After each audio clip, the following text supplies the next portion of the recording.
Poliisi y'oku Paalamenti mu Kampala Yezobye n'ababaka ba Paalamenti abakyala abali ku ludda oluvuganya gavumenti abadde batwala ekiwandiiko kyabwe ku Minisitule y'ensonga ez'omunda mu ggwanga okwemulugunya ku b'ebyokwerinda basusse okubaliisanga akakanja mu bitundu bye bakiikirira.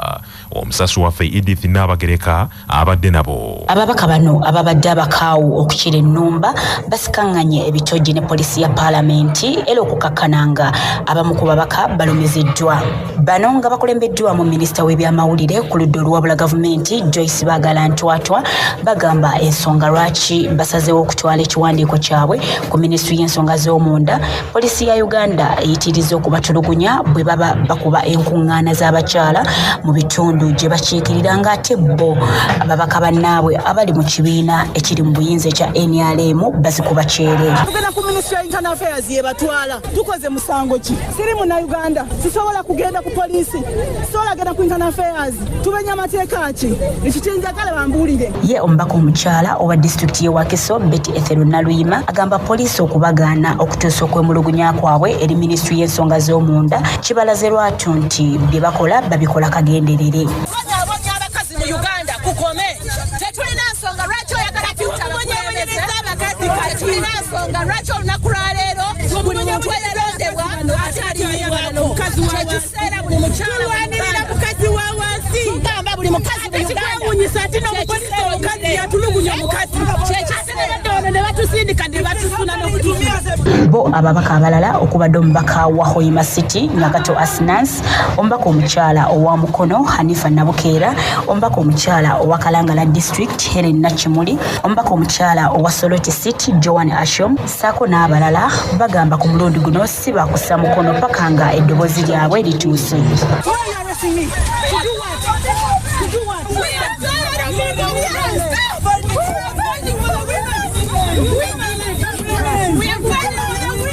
Wabula oluvannyuma lwa bino byonna bano poliisi ebatutte ku CPS mu Kampala.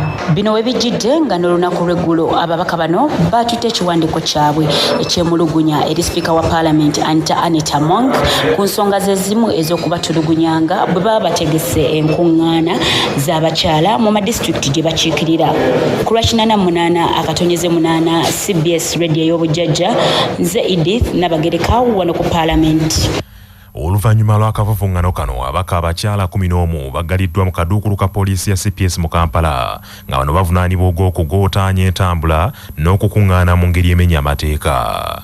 Abakwate bano okusinziira kwa myuka omwogezi wa poliisi mu Kampala n'emirirano Luko Oyesgire bakuyimbulwa akakalu ka poliisi naye n'abanenya olw'okulumya omuserikale wa poliisi omukyala. Mulimu Joyce Baagala, Aluko Joani, Nachimuli Heleni, Alupoti Isodo Stella Nyakato, Asana Yasia, Honorable Namutawe Nabukeera Asfa Kabugo Florence n'abalala basatu tunaatera okuba nti amannya gaabwe okunoonyereza ko kukyagenda maaso naye ku kye tutegeddeko nti babadde balina enteekateeka y'okutwala ekiwandiiko ku Internal Affairs kye bagamba nti nno poliisi esusse okulemesa emirimu gyabwe mu bitundu by'eggwanga lyonna.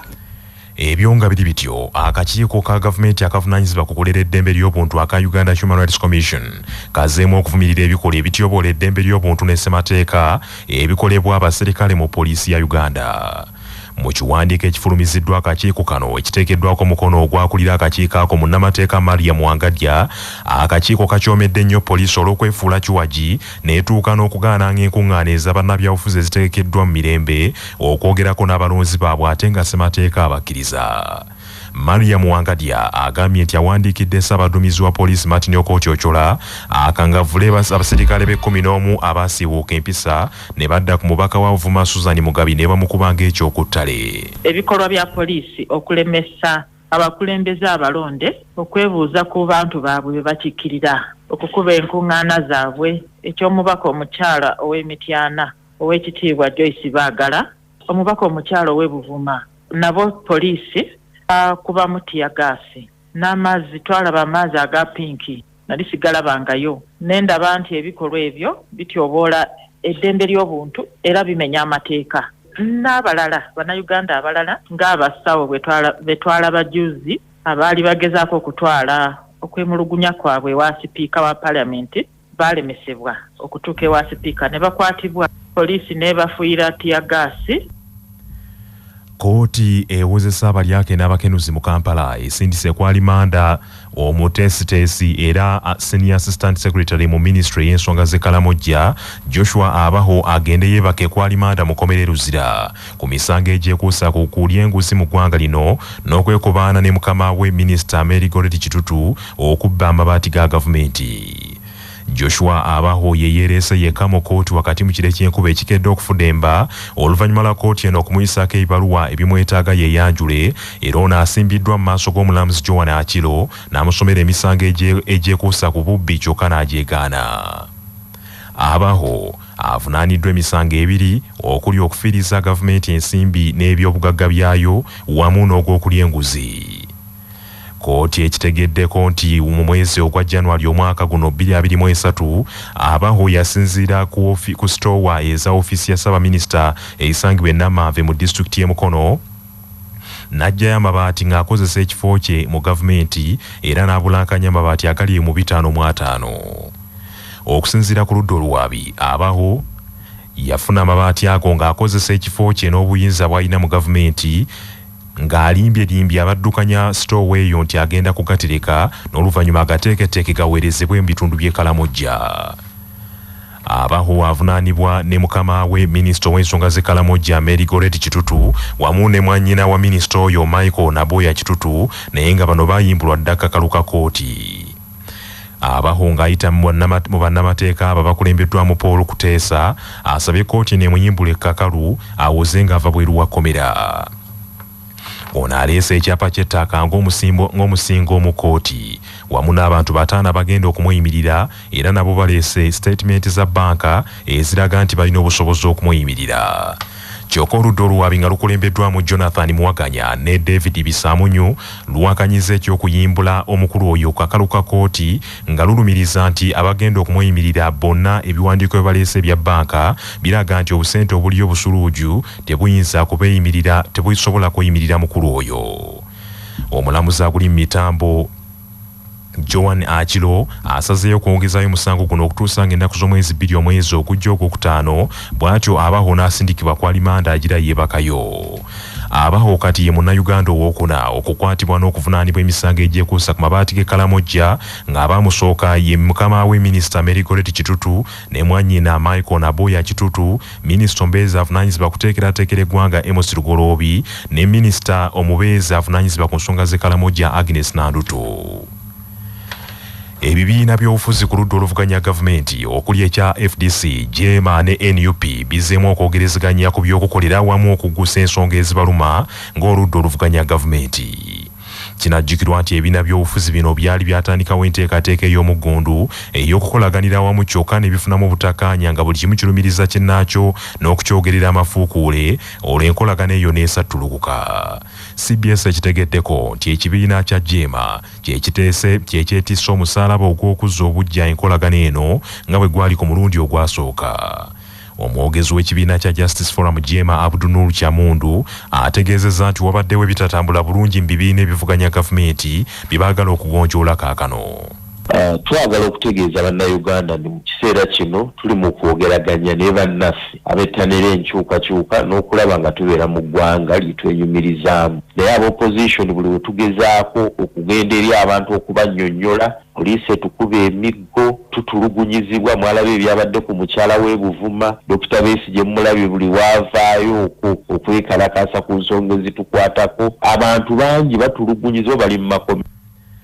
Abdunur Kyamundu agambye nti ekibadde kyawula ebibiina byabwe ne batandika n'okukubagana ke kalulu akabaamu okuvuganya okw'amaanyi era kino bakisalidde amagezi. Enkolagana yaffe ab'oludda oluvuganya omanyi twafuna obuzibu bw'ebyokulonda kwa Mwami Museveni nti ab'ebyobufuzi abakyakkiriza mu byokulonda babeera batunuulidde bululu buddako. Naye ffe abatakyalina nnyo ssuubi mu kulonda tulowooza nti tuteekeddwa okuteekawo pressure, tuteekeddwa okukola enkola oba enkola bannabyabufuzi ze bakoze gavumenti ne zitandika okurespectinga bannansi. Manya obuvuna obuddo obw'eddembe lyo tonyigirizibwa, ddembe lyo ery'obwebange. Omuntu yenna asobola okwetwala mu kooti singa aba alina omusango nga munnamateeka Haji Usama Sebuufu bw'annyonnyola. N'ekyo kikola nga waliwo warrant of arrest eisibwa ng'eba mu kkooti obanga omusango gwagenda dda mu kkooti ng'omulamuzi yawa warrant of arrest eyo omuntu akkirizibwa okwetwala mu kkooti nga poliisi temaze kumukwata n'agenda n'alipotinga mu kkooti era neyeyanjula kkooti n'etumya fayiro ye ne bayita omwavu wa gavumenti n'abeerawo. Bannabyanjigiriza abasomesa ne bannyini masomero bakubye ebituli mu nnongosereza empya gavumenti zeeteekateekamu okukola mu nsengeka y'ebisomesebwa kalikulamu bagamba nti abazikola tebafaayo ku bagenda okuziteekesa mu nkola okuggyako okwagala okulaga nti balina kye bakola. Minisita w'ebyenjigiriza era omukulembeze w'eggwanga Janet Kataha Museveni yasinzidde munyonyo mu lukuŋŋaano lw'abakugu mu nsengeka y'ebisomesebwa n'alagira nti kalikulamu ya primary naye ekolebwemu ennongosereza bunnambiro olw'okutaasa abaana b'eggwanga ku mutendera ogwo. The ministry is investing in the revising of the A-level curriculum to align it with the revised O-level curriculum. We aim to have the revised A-level curriculum ready, as you had already, by the time the current senior 3 class, who are the pioneers of the new O-level curriculum, join senior pi. I have given a go-ahead for the review of the curriculum for our primary school level. Filbert Bates Baguma Ssabawandiise era omutesiteeso w'ekibiina ekigatta abasomesa mu ggwanga ekya UNATU naddala abasomesa amasomero ga primary agambye nti gavumenti yakola kikyamu nnyo okusookera mu kukyusa ebya secondary ng'ebya primary tennabirowoozaako. Ebintu tubikola nga tebikwatagana kubanga bw'oba oreviewinga curriculum togenda ku lower secondary n'ogenda ku A-level ate n'olowooza nti ne primary weeri kubanga kyandibadde abasomesa gye bava n'ogenda mu primary lower secondary ne A-level kwegamba n'okikola lumu kubanga ebeera process kyandibadde kirungi naye engeri gye baakitandikira makati teri kyakukola tuteekwa kubigoberera naye curriculum empya eteekwa kubeera mu levels zonna ez'amasomero. Asaddukirabira akulira amasomero ag'obwannannyini mu Uganda agambye nti okukyusa ebisomesebwa tekyandibadde kibi naye n'ebikyusibwa ate tebiteekebwako nnyo ssira wadde okubiteekesa mu nkola nga kalikulamu eyakolebwako ennongosereza mu mwaka 2007 nga n'okutuusa kaakano si yebadde egobererwa obulungi. Waliwo obunafu bungi, waliwo okubeera nti okuteekamu ssente ziteekebwamu ku kitono ddala. Kati tulowooza nti nga tetunnaba ate kuleeta kipya twalisoose ne tusooka tukola ensengeka okulaba bwe tukola assessment ku kiri ekyali kitandikiddwako kyakomawo era ki ekyakiremesa okubukala obulungi kubanga bino byonna bye twogerako toyinza kusoma Swahili mu senior nga mu primary taliiyo, toyinza kusoma ICT mu senior nga mu primary taliiyo. Patrick Aboyo akulira amasomero g'obwannannyini gonna mu Kampala agambye nti ennongosereza ezireetebwa zisaanidde okuva amasomero ga primary kyokka nti gavumenti erina okulaba nga ziteekebwa mu nkola n'ebyetaagisa nga weebiri. Kyandibadde kirungi nnyo nti review n'eviira ddala ku nursery school n'ogizimbirako mu primary n'ogizimbirako mu secondary n'ogizimbirako mu higher naye ebyo byonna nga biri awo kyetwagala ennyo okulaba ebikola ebiri mu masomero abaana bye basobola okukozesa. Wabula Dr. Grace Baguma akulira ekitongole ekya National Curriculum Development Center ekivunaanyizibwa ku kusengeka ebisomesebwa abayizi agambye nti gavumenti yakufuba okutereeza ebibadde bitatambula bulungi. Tufe abantu badde bagikaaba bati abaana bastrugglinga nnyo kaakati twagala tulabi content nnyingi omwana ono akyali muto okumusomesa ebyo byonna kubanga transitioning okuva mu thematic agenda mu subjects tuyinza okuba nga twamuteekerako ekintu nga kikalu kubanga there have been that feedback from the teachers nti abaana mu P4 basanga obuzibu tebategeera mangu era nga bwolabye bawezo badde nga bakola gundi evaluations abaana n'atuuka mu P4 ng'era n'okusoma tannabikubikwasa kati tulabe mu curriculum kiki kye tuyinza okutereeza oba okugikyusa nayo nebeera thematic in nature ng'ate allowing bilingual teaching nti bw'oba omwana engeri gy'abadde ava mu local language wano okumusomesa ng'ate ayingira mu luzungu. Basentebe b'eggombolola mu disitulikiti erya Ntonde baagala b'ekitongole ekigula n'okubunyisa eddagala mu malwaliro ekya National Medical Stores kyongere ku bungi bw'eddagala mu kitundu ekyo olw'omusujja gw'ensiri ogweyongedde. Bano abakulembeddwamu ssentebe w'eggombolola y'e Rwakajula Deogratius Bosa bategeezezza nti bafuna abantu bangi okuva mu disitulikiti eziriraanye Lyatonde okuli Ssembabule, Lwengo, Kiruhura ne Rakai naye ng'eddagala balina lyakkekwa. Eddagala erituweebwa okuba nti abantu balimalawo mangu ate era kino nkibagamba nti si ffekka nga bannalyakajula nti kubanga eddagala lyeta bannalyakajula ng'eggombolola endwadde teriiko nsalo n'eddwaliro n'amalwaliro tegabaako nsalo galinga poliisi. Abantu abava Ssembabule district abali okumpi naffe wano batasobola kugenda eri ku kitebe eddwaliro lyabwe gye liri bajja Lyakajula. Abantu abava wano Kasagama bamu bajja Lyakajula. Abantu abava Mutima bonna bajja Lyakajula. Minisitule y'ebyobulamu ezzeewo amagezi abantu okusula mu butimba bw'ensiri okwewala okukwatibwa omusujja gw'ensiri wabula okunoonyereza kulaze nti Lyatonde y'emu ku disitulikiti esingamu omusujja gw'ensiri. Akulira eddwaliro ekkulu eri Lyatonde Dr. Fred Tumusiime agambye nti omuwendo ogw'abakwatibwa ekirwadde eky'omusujja gw'ensiri gweyongedde mu baana. Okwogera okunyonnyola community nti okwebakata kijja kutuyambako ate n'okulaba nti amazzi agali kumpi n'amayumba gaffe oba n'ebizimbe nago tugagobewo n'ensiko byonna ate obulamu bwe bugagga kutuusibwako Amref Health Africa. Dr. Yasini Sekidde annyonnyola ku bireetera omuntu ennyonta. Ddala kwe kubeera nga amazzi gakuwedde mu mubiri oba gakendedde mu mubiri kye tuyita dehydration, omubiri guba gukubanja amazzi ekikuleetera okulumwa ennyonta. Ensonga ey'okubiri abalwadde ba sukaali obeera ng'olina sukaali mungi mu musaayi kikuleetera okufuuyisa omusulo omungi okusobola okukendeza sukaali ate ekyo ne kikubanja amazzi ekyo nakyo ne kikulumya ennyonta. Ensonga ey'okusatu mmere gy'oba olidde naddala abantu abalya nnyo snacks bawa akamala okulya snacks naddala ezirimu omunnyo omungi kikuleetera okubeera nga omubiri gukubanja amazzi ne kikulumya ennyonta amangu. Amawulire g'ebyemizannyo mu mawulire gaffe agakya Basafama gakutuusibwako Modern Tea, amajaani agajjudde obuwoomi n'eddekende nga buli anywedde ku caayi waago asigala agatendereza. Modern Tea gali mu bika omuli aga vanilla, ntangawizi n'ekisubi era gasange mu maduuka ne supamaketi zonna. Modern Tea, your best choice. Nga bali wamu ne pikipiki TVS HLX CC 125 epakasa era gyeyune okuva mu Yuvraj ebbanda. Obululu bw'empaka eza Stanbic Uganda Cup obw'omutendera gwa semi-final bukwatiddwa leero ku kitebe kya FUFA Mengo mu Kampala era nga club ya Vipers yatuuka ku final y'empaka ezaasembayo akalulu kagisudde ku club ya Bright Stars nga zonna za Uganda Premier League. Club ya Police akalulu kagisudde ku Adjumani Town Council nga zonna za FUFA Big League. Omukolo ogw'okukwata obululu buno gukoleddwa omumyuka w'okusatu wa pulezidenti wa FUFA Oweekitiibwa Florence Nakiwala Kingi akulira ebyokutegeka empaka zino mu FUFA Hajat Aisha Nalule n'eyaliko omuzannyi wa Express FC mukwano gw'abangi Edward Kalungi. Emipiira ku mutendera guno gigenda kuzannyibwa ku mutendera ogw'okukyaliragana era Vipers ne Police zigenda okusooka okukyaza. Okuzanya mu luzannya olusooka olw'emipiira gino lugenda kubawo ng'ennaku z'omwezi 14 nenga 15 omwezi ogwokutaano ate okuddingana kubeewo wakati wa nga 2 nenga 27 omwezi gwe gumu.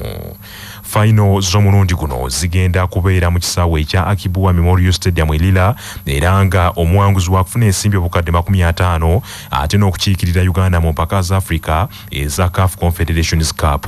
Bannaffe amawulire ag'essaawa eno kangamalirize mu bufunze.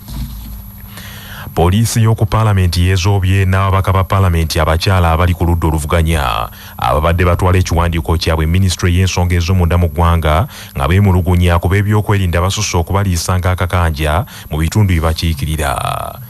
Oluvannyuma lw'akavuvuŋŋana ako kitegerekese nti abakyala 11 abaka ba Paalamenti bakwatiddwa ne baggalirwa mu kaduukulu ka poliisi ya CPS mu Kampala nga bano bavunaanibwa ogw'okukootaanya entambula n'okukuŋŋaana mu ngeri poliisi gy'egambye nti emenya amateeka.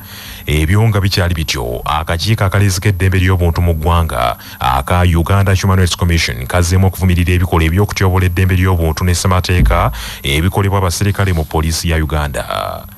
Kooti ewozesa abakenuzi n'abalabbayi mu kibuga Kampala esindise Kwalimanda Senior Assistant Secretary Ministry y'ensonga z'Ekalamojja Joshua Abaho agendeye bake mukomere Ruzira ku misango egyekuusa ku bulyake n'obukenuzi era n'okwekobaana ne mukama we Minister Mary Goretti Kitutu ne babulankanya amabaati g'Ekalamojja. Bannaffe amawulire ag'essaawa eno bwe gatyo bwe gagenze. Sigala naffe ku CBS FM ey'obujjajja. Nze Joshua Musaasisi Nsubuga agundegunda omuteregga.